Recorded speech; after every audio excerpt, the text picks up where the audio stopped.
أغلى 5 لاعبين في كأس العرب القادمة في قطر في المرتبة الخامسة: نيكولاس خيمينيز، الإمارات، 4.5 مليون يورو. لاعب وسط يتمتع بذكاء تكتيكي وتمركز ممتاز، يملك القدرة على قيادة نسق اللعب وصناعة الخطورة، ما يجعله عنصراً أساسياً في المنتخب الإماراتي.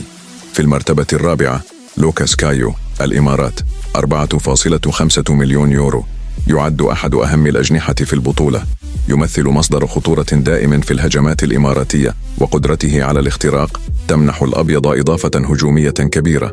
في المرتبة الثالثة: بولان بيريرا، الإمارات، 5 ملايين يورو. لاعب يجمع بين الجودة والاستمرارية، إذ يقدم بيريرا مستوى ثابتا جعله من أغلى لاعبي البطولة، ويلعب دورا مهما في وسط ميدان منتخب الإمارات بفضل دقته وقدرته على ربط الخطوط.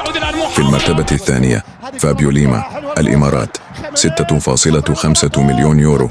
يأتي ليما ثانيا في الترتيب، وهو أحد أبرز اللاعبين في تاريخ الدوري الإماراتي، وصاحب تأثير مباشر في أداء المنتخب. يمتاز بقدرته على التسجيل وصناعة اللعب، ويعتبر محوراً أساسياً في أسلوب لعب منتخب الأبيض. وفي الأخير، إذا كنت تعلم من هو اللاعب المشارك في كأس العرب القادمة والأغلى قيمة سوقية، أترك اسمه في التعليقات.